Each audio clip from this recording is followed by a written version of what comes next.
first thing you're going to want to get started are the caramelized onions, because they take about an hour to an hour and a half to prepare. So I'm going to show these lovely people how to properly julienne an onion safely, and then we're going to get them cooking. And starting them off is the most important thing. You want to start them in a pan with really high heat so that it carries over into the cooking and allows you to get that nice caramelized color and that deep flavor. Okay, so are you ready to learn how to cut?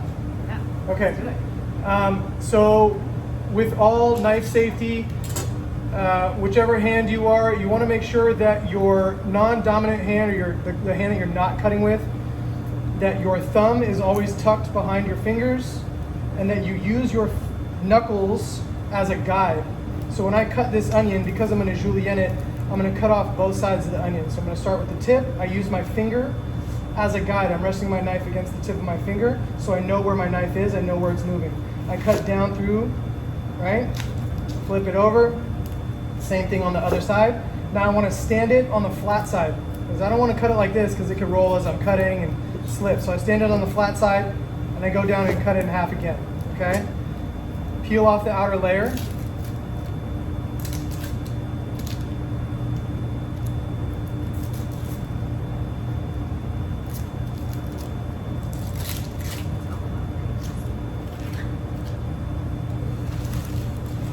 Clean your area. You don't want to get any of those leathery skin pieces in your caramelized onions, because they will never break down. And then so here instead of cutting this way, we want to cut this way. I call this way around the world. As if this were the world, be cutting around it like this, right? Okay. So what I do is I start at an angle, and the angle ensures that all of the slivers will be the same, all the cuts. So I'm sort of angling my knife and rolling it over around the onion, okay? So I use my finger as a guide, I know where my knife is. I start at an angle, I cut in, and as I move up the onion, I slowly angle my knife straight until I get about halfway. Once I get halfway, I flip the onion over again, so that it has a flat side to work on, right? Because if the thinner you get, the more prone to wobbling it's going to be, and you want to get it to that flatter side. So again, I start angled, and I just work my way around until I get to the very center. The last one I'm really careful with, and that's it. And so they're very thick, right? They're like not even an inch. Yeah, they're less than a quarter of an inch. When if you're moving fast, the goal is to like really get some chopping action, and you want to be as thin as possible. The thinner the onion is, the better it's going to break down. Because this is an onion jam, we cook it until it's very, very, very soft and very caramelized, and basically like a spreadable jam-like consistency. So I'm going to continue with this other side of the onion. Yep. We'll put that in our container here, and then I'll let you guys Do it. Okay. Here go we for go. it. And I want to hear, why do you call it around the world? Is this your own term, or? Yeah, is it you know, chef? there's two different ways to julienne an onion. You can go, so if you were to cut this onion in half, you could go this way. But I prefer to go this way because it's a cleaner look. Talk a little louder. Louder. All right, sorry. okay. Okay, so yeah. I feel like I'm shouting. Yeah, very thin. Yeah, so very thin, clean cut. So I'm gonna let you guys go ahead and give it a try. Okay. And do you want to continue with what's next, or should we? Well, let's have you guys cut them, and then we'll show how to put them in the pan.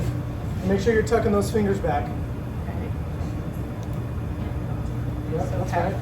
Yep, there you go. Okay. The peel. Exactly. And what is your trick for not crying? Not that we should not cry, but you know. Well, there's all different kinds of theories. Low waist. And, yeah, there's all different kinds of theories, but basically, if you have a sharp knife, you shouldn't cry. Okay. Yeah. What? Well, if you don't have a sharp knife, you're basically crushing the cells. Here, you can just wipe that off. Okay. We're basically just crushing the cells And when you crush the cells, it releases that gas. If you have a clean knife and you make clean cuts, you'll crush the cells less. Therefore, Interesting. not creating as much of a fume. That is a sharp knife. Sure, that's the ticket, I guess. 'Cause Yeah. I've been crying for a long time over these onions. Yes, there's, you know, the turn the water on, light a match, Paper towel. paper, yeah, all that stuff. It's all nonsense. If you have a sharp knife, there's no reason why you should be crying when you cut onions. So what knife do you recommend for the sharpest tool in your box? Well, a lot of chefs use Japanese knives because the Japanese are excellent artisans and dedicated to their craft. And they have really great steel making techniques and knife making techniques. And a lot of the steel that they use, very nice, perfect. Can take an edge really well. So what I use is a gyuto, or a gyuto, which is just a basic chef's knife. It's a utility knife. Usually it's a 210 centimeter or 240 centimeter knife, and it really takes a sharp edge, and it's my best all-around knife for sure. Okay. Did you want to give it a shot? Do you think I should? All right. Let's do it. Hey, other half of the for it. world. Other half of the you and I me traveled can and conquer conquered the world the together. world. I guess that's it. So make sure those fingers are tucked. There down you go. and tuck in, right? And then do you Now, get because kind of the an onion is rhythm? tall, you want to lift the tip off of the cutting board and sort of cut. So you lift this Yeah, there the you tip go. of the knife. Yeah, there you go. Okay. Yeah. We're just going around the world here without a Meanwhile, you tear. have this heating a pan. Exactly. heating. So I have my rondeau. This is called a rondeau. It's a wide, short-sided pot with handles on both sides. And our hot. I have it kind of at low temperature, just sort of tempering as we were doing this. But you want to get this sort of preheated as you're cutting your onions. So turn it on medium heat and just let it ride. And then once we're ready, we'll crank it up and we'll add our onions. Okay? I went around the world in my own way, but Beautiful. I'm grateful to have traveled there. Look at this, we have a whole I'm bucket, gonna yeah. learn a lot of layers from the world, right? Well, we'll make it work. Back in Is there oil coming in? So yes, so what we will be doing is adding some extra virgin olive oil to the pot. I just want to wait a couple more seconds for it to get real nice and hot. on high heat. On high heat, yep. Because what you want to do is you want to create that initial sear on the onions, and that high heat is going to carry over into the rest of the cooking. If you were to just start this from a cold pan, it would take you a lot longer to cook this than if you had a hot, very nice hot pan. And for people at home who don't have that size or that type, like just a normal pan, like Sure, a lot of people have those like a Le Creuset Right. or some kind of like high-sided saute pan. Okay. You can just use that. Okay. A regular pot is fine. The thing with a wide pot like this is it lets water evaporate faster, so it allows it to cook more evenly and not stew and steam in there. So when you have a high-sided pot and you were to cook these onions down, they would just steam. And some of that liquid would just keep getting trapped in there, and so they would sort of stew in there. And what we want is a saute. And a saute is a more of a dry heat. Okay, so this is getting there. We're almost there. And another thing too is you want to get, if you're going to use a grill for this, you want to get your grill hot. Sometimes these grills take 20 to 30 minutes to heat up. I have this one on medium-high heat. And as you can see, it's built some hot spots in there, and we're going to aim for those hot spots. A lot of those grills at home, your gas grills, they have a hot spot on them. You just got to find which one is your hottest spot. if you don't have a grill or you don't want to deal with your grill, can you do a pan? Absolutely. Right pan? Perfectly. So I have this, perfect. I have this pan here, and I'm going to show you how to do it with butter in a pan, which is also delicious. All right, this should be hot enough by this point. So we're going to go into some extra virgin olive oil, just enough to fill in the bottom of the pan. And as you can see, when you hit the oil in there, you see it start smoking. That's a good sign. Okay. Now, extra virgin olive oil has a lower smoke point than say canola oil or grapeseed oil. But as long as you don't let it smoke too long, you're not going to get that burnt bitter flavor. And you can hear that sound, that crackle. That's what you're looking for. Is that nice hot sizzle. Should we zoom in? Do you think there's a way to that we can show after? I'm sure, yeah. Yeah, we can take that. We get a closer look. Have you done cooking classes before? No, this will be my first one. Real Yeah, honor. yeah, me too. All right, so I'm just gonna get the rest of these in here. Playing around with them and they're coming up. So once you get your onions in the pan, you want to hit it with a little salt. And what the salt's going to do is draw out some of that moisture from the onions. So the onions are going to start to sweat and release their liquid. And that's going to help with the cooking, just to make it more even.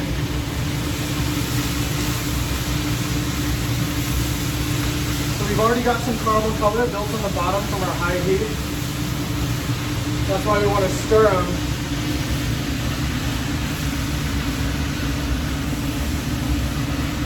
Pretty soon after we get them in the pot. Now you heard it start to get quiet, right? Right. That's because the onions have started to release their liquid, okay? And now it's starting to sort of simmer a little bit. That's why it's really important to get that high heat initially. Otherwise, it's just gonna cook like this the whole time and essentially steam. And you don't want it to steam because it's not gonna develop that nice caramelized color. So this is going for an hour, you said? About an hour to an hour and a half, depending Okay. upon the strength of your range, the size of your pot, how much onions you're doing. It can all depend, but essentially what you're making is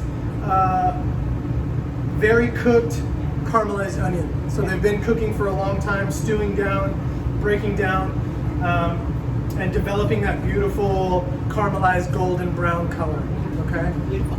So we're gonna leave this on high heat. Okay. Just until it starts to release its liquid.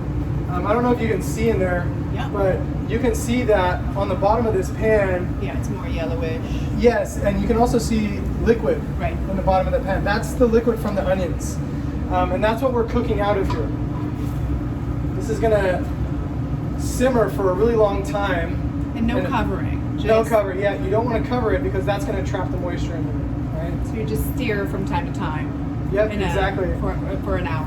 Yep, so that salt too is gonna help draw out that moisture, yes. Do you have onions that you've already pre-done that are Absolutely. an hour? Amazing. So in this time, I've learned that No Kid Hungry is going Oh, to great. speak during for a moment while this Sure. goes for a second. Yeah, no problem. And so we're so excited to introduce No Kid Hungry.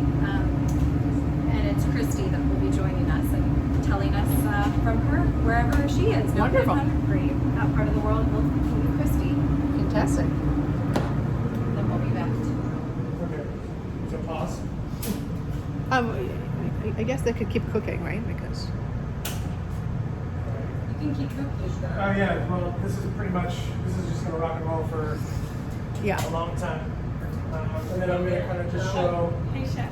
yes. Jim has a question. Yes, Do we have a minute for No Kid Hungry? yeah, absolutely. Yeah, no problem. All right, Christina, take it away. Great. Well, first of all, thank you so much to Because and Truman and Chef Logan, everyone at the Lark for inviting me to be here.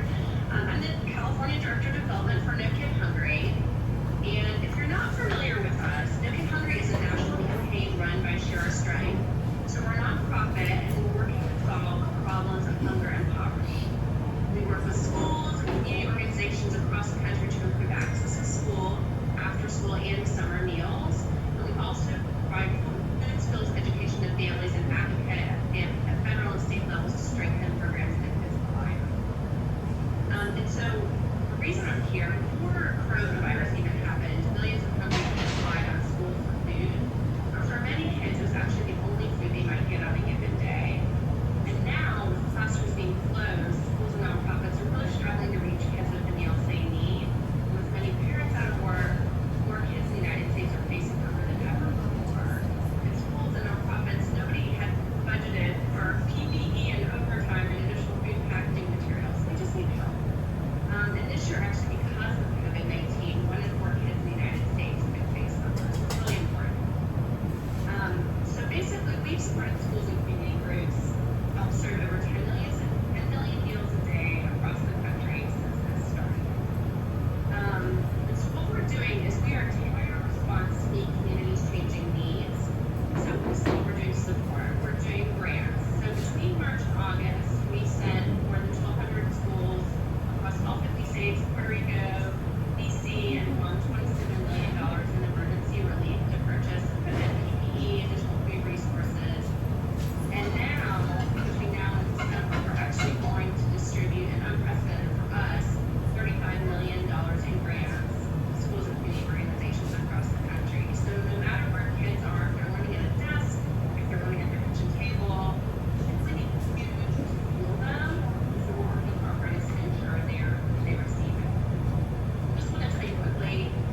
So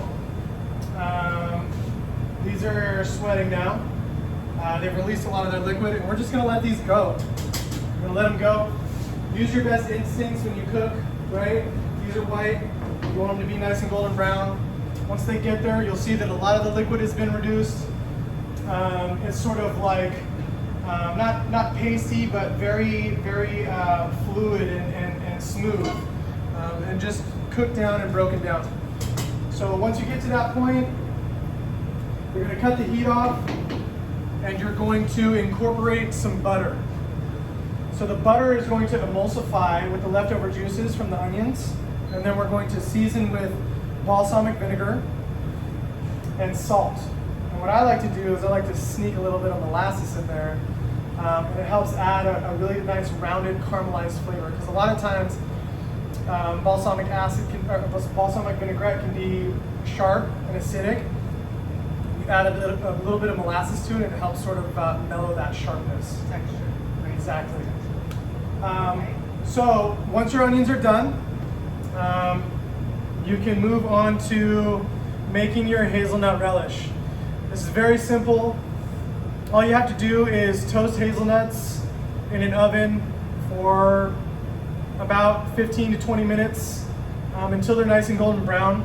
Once they're cool, you can either process them in a RoboCoupe if you have one at home, or just chop them by hand with a knife. The traditional recipe of this is done with a mortar and pestle, but that takes a lot of time, and not everyone has a mortar and pestle. So I'd say the simplest way to do it is to chop it with a knife until you have a pretty smooth consistency. Once you have like a nice fine chop on it, you're going to mix it with your extra virgin olive oil, your honey, your salt, and if you can find hazelnut oil, add your hazelnut oil to it too. If not, it's not necessary. This tastes just as delicious without the hazelnut oil in it. We like to put it in there just to boost that hazelnut flavor. About the skin of the hazelnut, you roast them and then you keep the skin on. You don't. So when we buy our hazelnuts, we get them blanched and peeled. Okay. Yes, so you don't want to get the skins on because it takes forever to peel your hazelnut skins. I've done it before. It's not fun. Okay. Yeah, so you want to buy blanched and peeled, or if you can buy roasted and salted, you can also use that. And that's just going to eliminate a step out of cooking it. You can just take them right out of the package, chop them up, and mix them with the rest of the ingredients. Just take out the salt because they'll already be salted. Okay? And then the food processor, if you chose to use food processor, you just do pulse. So to get Yep, the crunchy. exactly. What you would do is just pulse it until you get a sort of fine granular texture.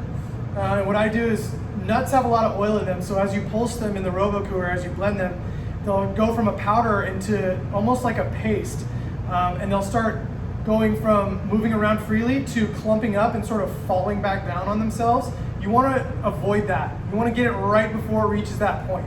Okay. And then you'll get this nice textured, sort of a relish texture. That's why we call it a hazelnut relish. In the south of France, where this dish is inspired from, it's called ayade, this sauce. But I like to refer to it as a relish. What else can you use it on? Anything. You can put this on toast in the morning. You can put this on ice cream. You can, Yeah, like that. Exactly. You can eat this with cheese. It would go well with a nice brie or an aged Gouda and some toast. Delicious. Very versatile, this condiment. Yeah. So once you have your relish made, you're going to want to make your goat cheese mousse. And this is pretty easy. All it is cream cheese, buttermilk, and goat cheese. What you want to do is take your cream cheese and temper it. So bring it out to room temperature and let it sit until it gets soft. It's going to be a lot easier to work and sort of manipulate once it's softer. And then you're going to add your buttermilk to consistency. So you're going to put it in a stand mixer if you have one, or a mixing bowl with a spatula. And you're going to work that and work in your buttermilk until it gets a nice fluffy consistency. Exactly. Folding. Yes. Air. Exactly. Incorporating that air into the cream cheese. Okay. What you can do is you can actually just buy whipped cream cheese. Exactly. Presto changeo, easy peasy. And then you just want to fold in your buttermilk until you get the consistency. And then the same thing with the goat cheese. You just fold the goat cheese in, season with salt, and then you're ready to go. And you'll have something that looks sort of like this. So it's a nice, spreadable, soft. Cream cheese, soft, yeah. Exactly. Fluffy. Okay. So pretty much everything can be pre-made, like steps on. You can make your onion thing pre, you can make the Absolutely. hazelnut, and then there's a sample. Like then you can assemble. And all this stuff stores really well in the fridge too. Like if you have a party on a Saturday, you could prep this on Thursday. And you could definitely prep it on Friday.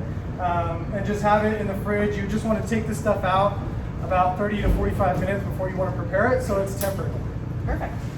And it's a lot easier to work with. Okay, so I have my figs cut here. These are Black Mission figs. I just cut the stems off and quarter them. And you want to make sure to choose ripe figs. Ripe figs have a jammy texture and flavor to them. If the figs are firm, you want to let them ripen a little bit. How do you do that? Just let them. Just let them chill at room temp. Yeah, at room temp for a day or two. If you're if you're doing your party on Saturday, buy your figs on Tuesday, maybe Wednesday. That way you'll have some wiggle room with the ripeness of the figs. Perfect. And as you can see, they're kind of like opaque a little bit. These guys right here, as compared to like this piece right here. That's a nice jammy fig. Okay. So what we're going to do is we're going to take our Helena Avenue Levon bread Yeah. that we make here in our bakery from our wonderfully talented bakers. And I'm going to show you two methods of this. The way we do it at the restaurant is we grill it. I really like that charred, grilled, smoky flavor that it adds to the bread. When you add smoke to anything, it's just another dimension. It's a layer of flavor. But you can also do this in a pan. So I have this cast iron skillet here. You can get these at a wet restaurant supply store or on the internet. They're pretty cheap. Or you can use your Lodge cast iron pan. Works great. Yeah, you just want a heavy bottomed pan.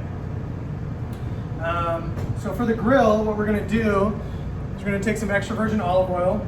We're just going to drizzle that extra virgin olive oil on the toast.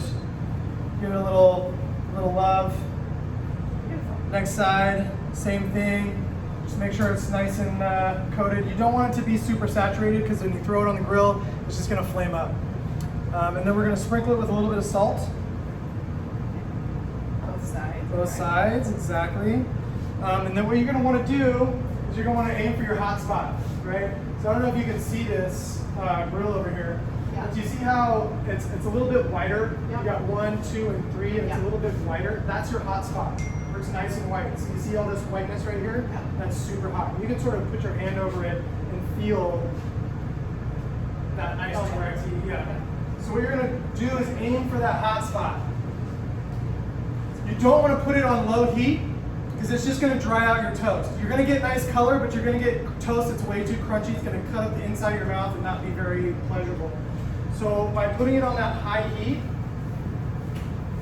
you're going to get that nice, beautiful, dark color, but the inside's going to be soft. So you're sort of heating the inside, but not drying it out. So we're going to let that hang out, get some nice color. We're going to flip it. So like We'll 2 build our minutes? toast.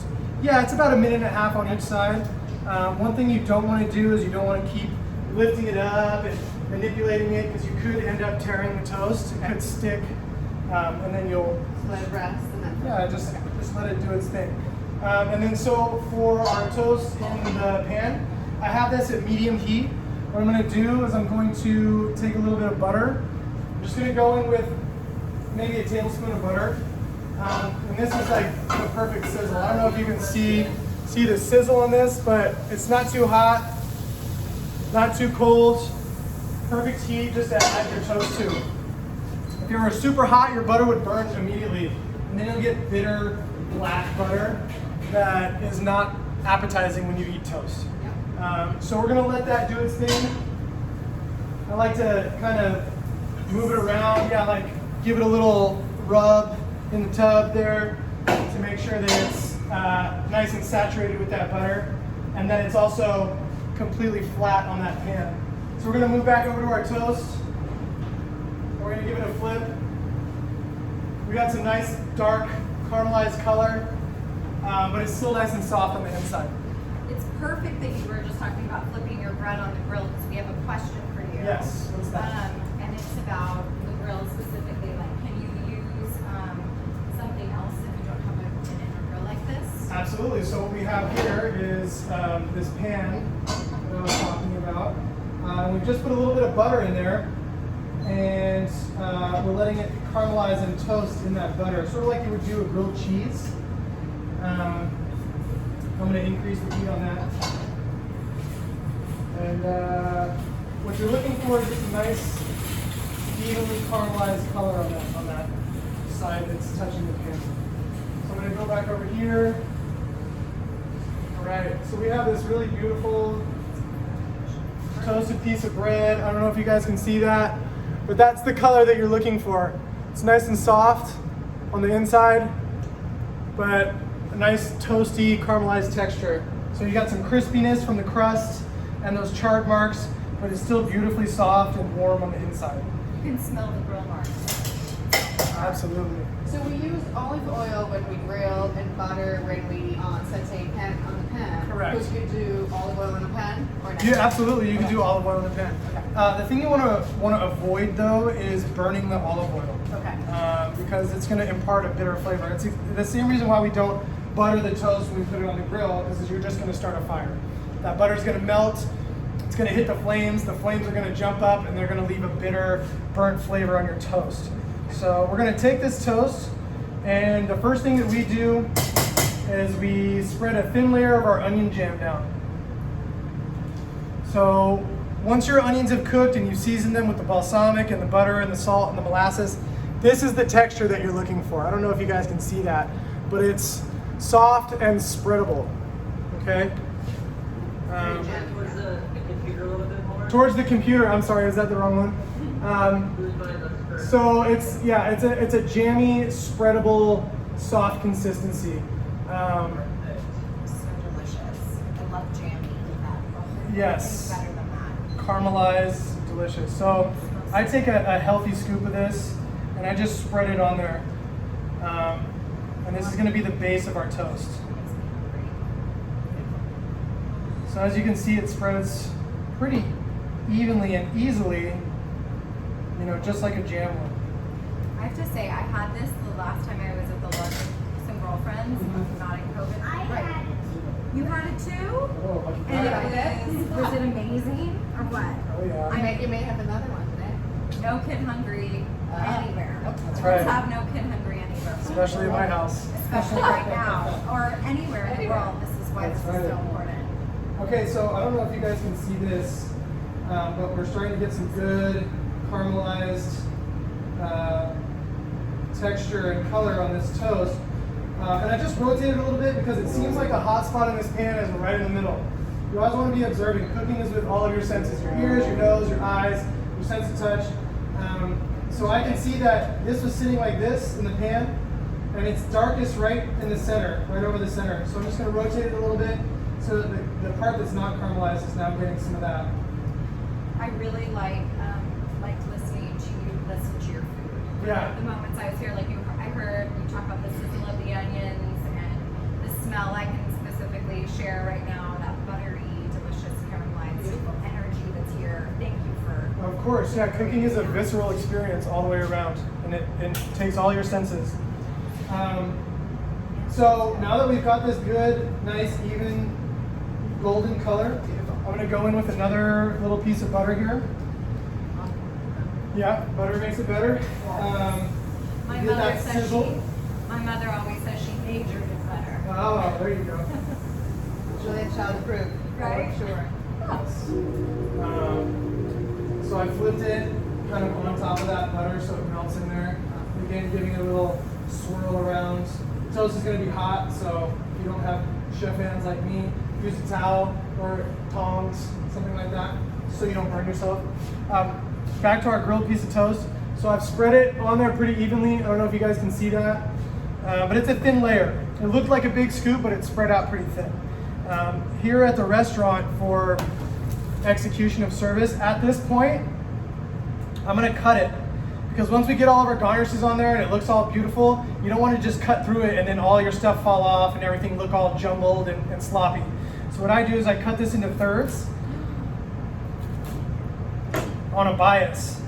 And then from here, we're gonna take our goat cheese mousse. So I've put this goat cheese mousse into a piping bag. This is how we do it in the restaurant. But you can definitely use 2 spoons and sort of quenelle it onto the bread. So I just take this and I make nice little piles, little mounds of my goat cheese mousse. On each slice that you cut. Exactly. So you want to sort of think of it as bites, right? Each bite needs to have a little dimension of each thing in there. So I got my piles. And how long Just like will that cheese cream will stay in the refrigerator? Because I mean, the quantity is quite a bit for what you're making. Yeah. So this will stay good for quite a while, at least 4 or 5 days. The buttermilk and the cream cheese and goat cheese all have a lot of acid in them, so they have a higher shelf life. So at this point, what we like to do is add our hazelnut relish. And you just want to make sure that you stir this up because sometimes that oil will settle to the bottom. And what you'll get is this soupy, runny, sort of not so pleasant thing. So you want to just stir it up. And we're going to just add some little piles here. Just, you know, use your best judgment, as much or as little as you want. Put it to where it wants to be. And I like about like that much. You know, there's a little bit on each bite. I'm not hiding the goat cheese mousse at all. I'm not hiding the onion jam. There's still places and spots for me to put the figs. And the world is your oyster at this point with the figs. You can add, what we do is 7 pieces, but you can add as many as you want. For consistency's sake, we put them in a bowl. We hit them with a little bit of salt. Exactly. And when it's not fig season, because it's such a seasonal fruit, what else would you? That's a good question. Pears are excellent on this. Pears and hazelnuts go like peanut butter and jelly. Apples would be delicious on this. Cherries would be really good on this. Persimmon as well. When persimmon comes in, a nice ripe persimmon is perfect for this dish. So it really depends on what you like. What's not recommended for this is citrus. Oranges, grapefruit would not go very well on this. Some of your more sturdy fruits are recommended. Even grapes would be good on this. Do you have a favorite nut? Like a favorite? Well, I don't think I would have a favorite nut. I like certain nuts for certain applications. I really like hazelnuts because they have this like depth to them and a very distinct flavor, you know. And I like almonds because almonds can be, you know, very rich and fatty, but have a light sort of like melding flavor to them. So with this, we're gonna do is we're gonna dress this with saba. So for those of you who don't know what saba is cooked grape must. So when they make wine, they take the grapes and they press them down. You ever seen when they stomp on them with their feet? You never seen that? Okay. We'll do that tonight. Well, yeah, we'll stomp on some grapes. Yeah. So once those grapes are pressed and all the juice comes out, they take what's left over because there's still a little bit of residual juice in there. They take that and they cook it down and they filter it. And what you get is this very thick, molassesy, caramelized product, saucy. So here's our toast. Buttered toast in a pan, nice and soft, nice and caramelized on both sides, very hot. So I've got my figs in my bowl with a little bit of salt. I'm gonna drizzle some of this saba on there. So how is it different than balsamic? Well, so balsamic is essentially aged, fermented wine, basically. So you take grape juice and you ferment it down until it becomes very sweet and acidic, far past the acidity level of red wine. And you know, through aging and and different controls on your aging method, you get the flavor that you want. This is essentially just a cooked product. And it's much thicker than your regular sort of like, Not aged, wasn't yeah, I mean, balsamic is aged, but and you can get it aged at different degrees. You can get 5-year balsamic, 10-year, you can even get 30-year aged balsamic. But it's very expensive, very delicious if you can find it. But you know, for a 750 milliliter bottle, it's like $60. So it's comparable to wine in that regard. So I have my figs in here. I'm just gonna give these a little bit of a toss with this spoon, just to coat them with the saba. And this is just, you know, just to add some richness to this. And then once you have your figs dressed and mixed, you can just go ahead and start putting them. Just placing them on your toast. And since this is sort of the highlight of this toast, you want to make sure it is visible and there's enough on there so that people know that it's there. Beautiful. Right? Absolutely gorgeous. 7 is a magic number. That's right.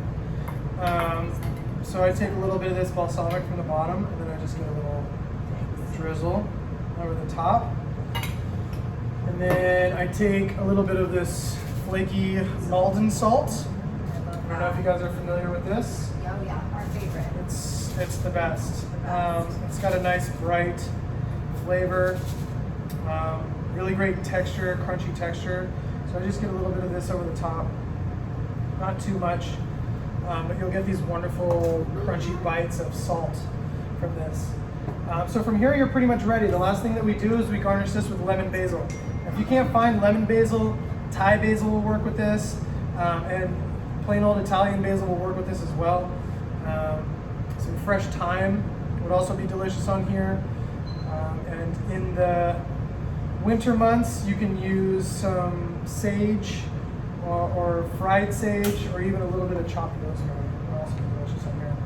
But I just place the leaves on there, and then that's it. That's ready to eat.